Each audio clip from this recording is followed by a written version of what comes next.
하늘에 계신 우리 아버지, 아버지의 이름을 거룩하게 하시며 아버지의 나라가 오게 하시며 아버지의 뜻이 하늘에서와 같이 땅에서도 이루어지게 하소서. 오늘 우리에게 일용할 양식을 주시고 우리가 우리에게 잘못한 사람을 용서하여 준 것 같이 우리 죄를 용서하여 주시고 우리를 시험에 빠지지 않게 하시고 악에서 구하소서. 나라와 권능과 영광이 영원히 아버지의 것입니다. 아멘.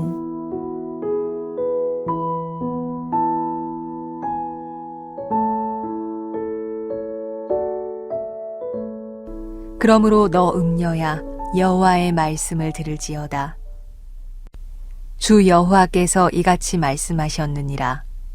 내가 내 누추한 것을 쏟으며 내 정든 자와 행음함으로 벗은 몸을 드러내며 또 가증한 우상을 위하며 내 자녀의 피를 그 우상에게 드렸은즉 내가 너의 즐거워하는 정든 자와 사랑하던 모든 자와 미워하던 모든 자를 모으되 사방에서 모아 너를 대적하게 할 것이요 또 내 벗은 몸을 그 앞에 드러내 그들이 그것을 다 보게 할 것이며 내가 또 간음하고 사람의 피를 흘리는 여인을 심판함 같이 너를 심판하여 진노의 피와 질투의 피를 내게 돌리고 내가 또 너를 그들의 손에 넘기리니 그들이 내 누각을 헐며 내 높은 데를 부수며 내 의복을 벗기고 내 장식품을 빼앗고 내 몸을 벌거벗겨 버려두며 무리를 데리고 와서 너를 돌로 치며 칼로 찌르며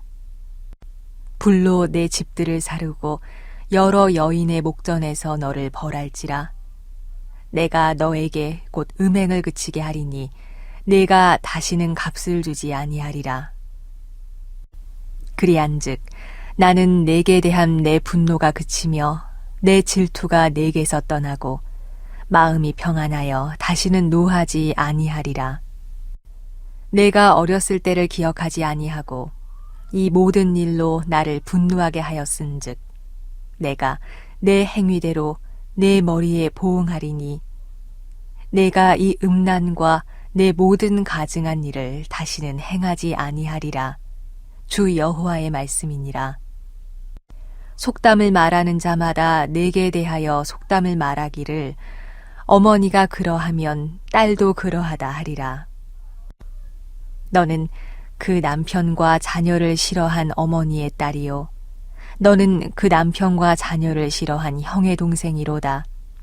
내 어머니는 햇사람이요 내 아버지는 아모리 사람이며 내 형은 그 딸들과 함께 내 왼쪽에 거주하는 사마리아요 내 아우는 그 딸들과 함께 내 오른쪽에 거주하는 소돔이라.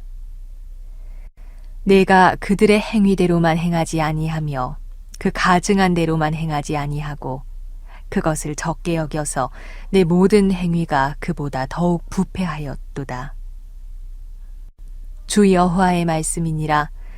내가 나의 삶을 두고 맹세하노니 내 아우 소돔 곧 그와 그의 딸들은 너와 내 딸들의 행위같이 행하지 아니하였느니라.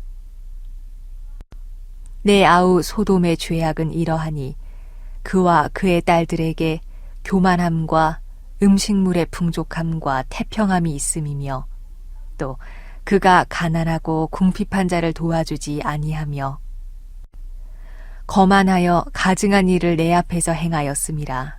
그러므로 내가 보고 곧 그들을 없이 하였느니라. 사마리아는 내 죄의 절반도 범하지 아니하였느니라.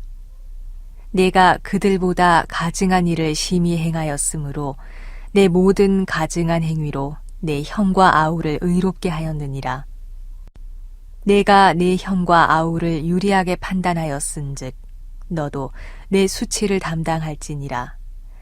내가 그들보다 더욱 가증한 죄를 범함으로 그들이 너보다 의롭게 되었나니 내가 내 형과 아우를 의롭게 하였은즉 너는 놀라며 내 수치를 담당할지니라.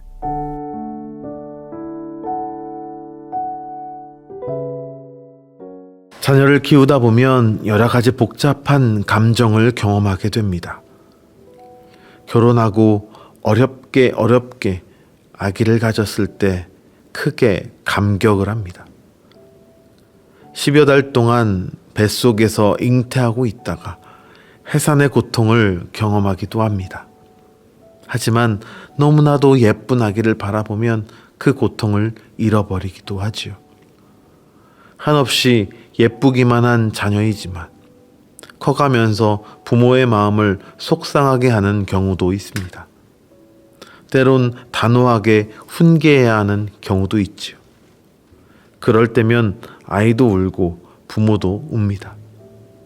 자녀가 커감에 따라 이젠 부모의 뜻대로 되지 않습니다. 그럼에도 부모는 자녀를 포기하지 않습니다. 에스겔서를 읽다 보면 이러한 하나님의 마음이 보입니다. 말 안 듣는 자녀를 훈계하는 부모와 같이 때로는 단호하게 훈계하는 하나님의 모습을 에스겔은 그리고 있습니다. 에스겔 16장 전반부는 먼저 이스라엘이 얼마나 귀하고 특별한 나라였는지를 설명합니다. 그런데 그런 이스라엘이 하나님을 배신하고 하나님으로부터 떠나게 되었음을 그립니다. 그리하여 이스라엘이 영적인 그리고 정치적인 음행을 저질렀으며 그 때문에 심판을 받게 될 것이다 말하고 있습니다. 오늘 우리가 함께 읽은 하반부는 이보다 더 나아가 이스라엘을 음녀라 칭합니다. 그리고 하나님께서 그 음녀 이스라엘을 어떻게 심판하실지 말씀하십니다. 그 심판의 모습을 함께 살펴보겠습니다. 하나님이 말씀하신 심판의 모습은 철저한 파괴입니다. 하나님은 예루살렘에 아름다움과 영화로움을 베푸셨지만 예루살렘은 그 은혜를 오히려 영적으로 정치적으로 타락하는 데 사용하였습니다. 이렇게 엄청난 죄에 대해 하나님은 단호하게 심판을 선언합니다. 하나님은 벌거벗은 몸을 드러낼 것이다 라고 하는 표현을 통해 죄악으로 물든 이스라엘을 만천하에 공개하겠다라고 말합니다. 이것은 벌거벗은 아담과 하와에게 옷을 입혀주셨던 것과 반대로 이제는 하나님의 보호하심이 없을 것이다 라고 하는 의미를 담고 있기도 합니다. 다시 말해 예루살렘의 부와 영화, 그들이 의지했던 모든 것들이 한순간에 무너지게 될 것이다 라고 말씀합니다. 이스라엘은 그 심판의 순간에도 다른 나라의 원조를 구하겠지만 오히려 그들이 믿었던 나라들이 심판의 도구가 되어 예루살렘을 멸망시킬 것입니다. 바벨론 등 강대국들은 예루살렘을 공격해 성읍을 파괴하고 백성을 죽이며 모든 것을 약탈할 것입니다. 하지만 이스라엘 백성에게 닥친 가장 큰 비극은 단순한 물리적 파괴가 아니었습니다. 하나님과의 언약 관계가 파괴됨으로써 하나님의 보호하심을 잃어버리게 되었다는 점입니다. 하나님을 믿고 순종하는 삶을 버리고 우상을 따르면서 하나님과의 관계가 끊어졌고 결국 하나님의 보호를 받을 수 없게 된 것입니다. 그들은 더 이상 하나님의 특별한 백성이 아니었고 그래서 그동안 누리던 모든 축복과 안전도 사라졌습니다. 얼마나 하나님께서 속상하셨던지 하나님께서는 음행을 그치게 하여서야, 즉 심판을 끝내고 나서야 비로소 마음의 평안을 되찾게 되었다라는 말씀을 하십니다. 오늘날 우리 역시 하나님이 주신 영적 축복과 평안, 풍요 속에 살아가고 있습니다. 우리는 이러한 것을 은혜라고 부릅니다. 우리의 어떠함 때문이 아닌 하나님의 전적인 사랑으로 가능한 것이지요. 그러나 우리가 누리는 이 모든 축복이 교만의 씨앗이 되어 마치 우리가 당연히 누려야 할 권리처럼 여기고 있는지 아는지 우리 자신을 돌아보아야 합니다. 하나님의 은혜를 잃은 자들이 맞이할 필연적 결과를 기억하며 하나님과 맺은 특별한 언약의 정체성을 지키고 그분의 말씀에 철저히 순종하는 삶을 살아가는 광주 베델교회 성도가 되시기를 바랍니다. 두 번째, 하나님이 말씀하신 심판의 모습은 부끄러운 수치를 입게 하는 것입니다. 하나님은 예루살렘의 죄악을 소돔과 사마리아의 죄와 비교하시며 예루살렘이 오히려 더 크고 무거운 죄를 저질렀다고 단호하게 말씀하십니다. 소돔은 교만하고 남을 돌보지 않아서, 사마리아는 우상숭배로 멸망했지만 예루살렘은 이들보다 더 타락해서 소돔과 사마리아가 의롭게 보일 정도라고 책망하십니다.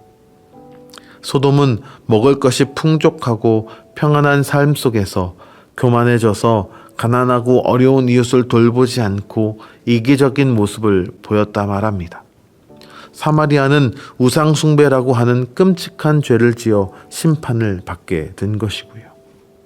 그런데 하나님은 소돔이 예루살렘보다 악한 행동을 덜 했고 사마리아의 죄가 예루살렘이 저지른 죄의 절반도 되지 않는다라는 충격적인 말씀을 하십니다.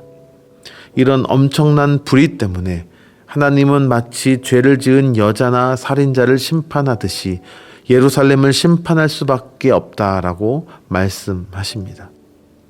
하나님은 예루살렘이 주변 나라들보다 더 큰 수치와 조롱을 당하게 되리라고 선언하셨습니다. 은밀한 죄악이 낱낱이 드러나 공개적으로 멸시와 조롱을 받게 될 것입니다. 단순히 나라가 망하는 것을 넘어 깊은 부끄러움과 수치가 계속 이어지는 것입니다. 죄가 우리 삶에 얼마나 무서운 영향을 미치는지 다시금 깨닫게 합니다. 그런데 우리가 당해야 할 이런 수치와 부끄러움을 예수님이 십자가에서 대신 감당하셨습니다.